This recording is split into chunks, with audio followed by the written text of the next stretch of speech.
ሰላም እንዴት አላችሁ የብራይት እንግሊሽ ዩቲዩብ ቻናል ተከታታዮች በዛሬ ቪዲዮአችን የምንመለከተው የእንግሊዘኛ ግራመር ውስጥ አንዱ የሆነውን ኮምፓራቲቭ እና ሱፐርላቲቭ አድጀክቲቭ አብረን የምንመለከት ይሆናል። እንግዲህ ቪዲዮን ሰብስክራይብ በማድረግ ጀምሩት። ስለዚህ አሁን ቀጥታ ወደ ቪዲዮ እንገባለን። What are comparative and superlative adjective? እንግዲህ ኮምፓራቲቭ እና ሱፐርላቲቭ አድጀክቲቭ ማለት ምን ማለት ነው?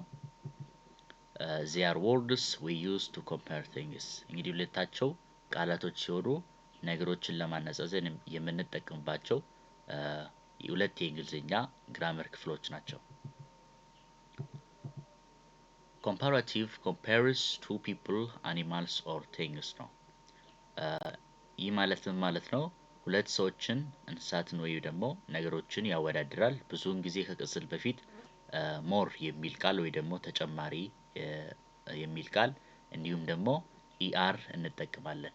ኮምፓራቲቭ አድጀክቲቭ በምንልበት ጊዜ እንግዲህ አብዛኛውን ጊዜ አረፍተ ነገርን ኮምፓራቲቭ አድጀክቲቭን በመጠቀም አረፍተ ነገር መመስረት በምንፈልግበት ጊዜ ኢአርን እንጠቀማለን፣ ሞርን እንጠቀማለን፣ እንዲሁም ደግሞ አንድ ቃልን እንጠቀማለን። አሁን እሱን ልናይ ነው። ኤግዛምፕልስ A cat is faster than a turtle. እዚህ ጋራ ልብ ማለት ያለባችሁ ሁለት ነገሮች ነው በዚህ ሴንተንስ ውስጥ እየተመለከትን ያለነው። እሱ ምንድነው? ድመትንና ኤሊን ነው እየተመለከትን ያለነው። ቢኮዝ ይህ ሴንተንስ ሁለት ነገሮችን እያነጻጸረ ይገኛል። ካትን ከተርትል ወይ ደግሞ ድመትን ከኤሊ እያነጻጸረ ይገኛል። ስለዚህ ፋስተር የሚል ቃል ኮምፓራቲቭ አድጀክቲቭ ነው ማለት ነው። አይታችሁ ከሆነ ኢአር ፋስት ከሚባል ቃል ላይ እንትን ሆኗል፣ አድ ተደርጓል ወይ ደግሞ ተጨምሯል ኢአር ማለት ነው።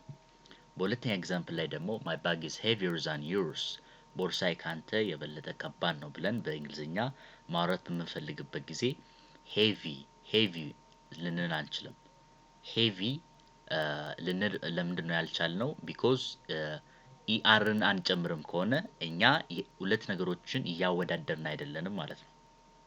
ስለዚህ በስፒች ጊዜ ወይ ደግሞ በንግግር ጊዜ ኢአርን ወይ ደግሞ ሞር የሚል ቃልን ካልተጠቀምን ኮምፓራቲቭ አድጀክቲቭ እያወራን አይደለንም። በሌላ ኤግዛምፕል ላይ this book is more interesting than that one. እዚህ ጋራም ሁለት ነገሮችን ነው እያየን ያለነው።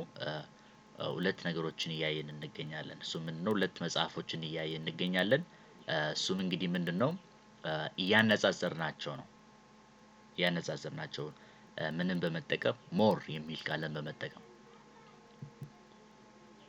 we use the word than to compare two things. ቅድም እንደነገርኳችሁ እንግዲህ ዛን የሚል ቃልም ከኢአር ከሞር እና ከዛን የሚባሉ ቃላቶች ለኮምፓራቲቭ አድጀክቲቭ ከባድ የሆነ ሚና ይጫወታሉ።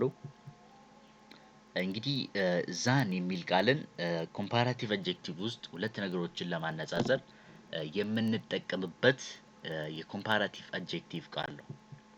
ለምሳሌ በዚህ ኤግዛምፕል ውስጥ my phone is smaller than your phone, ስልኬ ከስልክ ያነሰ ነው ብለን በማውራት በምንፈልግበት ጊዜ የተጠቀምነው ቃል ዛን የሚል ቃል ነው። እንግዲህ ዛን የሚል ቃል የኮምፓራቲቭ አድጀክቲቭ ቃል ሲሆን ሁለት ነገሮችን ለማነጻጸር የምንጠቀምበት የኮምፓራቲቭ አድጀክቲቭ ቃል ነው። አሁን ደግሞ ሱፐርላቲቭ ለማየት እንሞክራለን። ሱፐርላቲቭ shows the most, the best, the biggest, the tallest in a group of 3 or more. ሱፐርላቲቭ አድጀክቲቭ በምንልበት ጊዜ ምንን ለመግለጽ ነው? ምርጡን፣ ትልቁን፣ ረጅሙን እንዲሁም ደግሞ በሶስት ወይም ከዚያ በላይ በሆነ ቡድን ውስጥ ያሳያል። እንግዲህ ሱፐርላቲቭ አድጀክቲቭ ከኮምፓራቲቭ አድጀክቲቭ የሚያለያያቸው ነገር አለ። እሱ ምንድነው? ኮምፓራቲቭ አድጀክቲቭ ሁለት ነገሮችን ለማነጻጸር የምንጠቀም የእንግሊዘኛ ግራመር አካል ሲሆን ሱፐርላቲቭ አድጀክቲቭ ደግሞ ሶስት ነገሮችን ለማነጻጸር በምንፈልግበት ጊዜ ሱፐርላቲቭ አድጀክቲቭ ተብሎ ይታወቃል። ቅድም እንደምታስታውሱት ሞር የሚል ቃል ኮምፓራቲቭ አድጀክቲቭ ውስጥ ያገለግላል። እዚህ ጋር ደግሞ we usually add est or use the word most before the adjective እንግዲህ ከቅጽሉ በፊት most የሚል ቃል እንጠቀማለን። እንዲሁም ደግሞ est የሚል ቃል በመጨረሻ ወርድ ላይ ሴንተንስን ለመፍጠር በምንፈልግበት ጊዜ ሱፐርላቲቭ አድጀክቲቭ በመጠቀም est በምንናገረው ቃል ላይ አድጀክቲቭ ወይ ደግሞ ቅጽል ላይ ሊጨመር ይገባል ማለት ነው። ቅድም ግን እንዳየነው er ነው ያየነው። er እና moreን ወይ ደግሞ ዛንን ለኮምፓራቲቭ አድጀክቲቭ ቅድም ተመልክተናል። አሁን ደግሞ ሁለቱንም እየተመለከትን ያለነው ሁለት ነገር አለ። እሱ ምንድነው? est እና most የሚል ቃል ነው ማለት ነው። ስለዚህ est እና most የሚል ቃል ሱፐርላቲቭ አድጀክቲቭ ውስጥ የምንጠቀም ሁለት የሱፐርላቲቭ አድጀክቲቭ ቃላቶች ናቸው። እንግዲህ የዛሬ ቪዲዮአችን ይሄን ይመስል ነበር። ቪዲዮ ከተመቻችሁ አሁንም ላይክ ማድረግ እንዳትረሱ፣ ለሌሎቹ ደግሞ ሼር በማድረግ ለነሱም እንዲካፈሉ ማድረግ ትችላላችሁ። እንግዲህ የዛሬ ቪዲዮአችን ይሄን ይመስል ነበር። በቀጣይ ቪዲዮ እስከምንገናኝ ድረስ ቸርን ሰንብት። ቻው ቻው።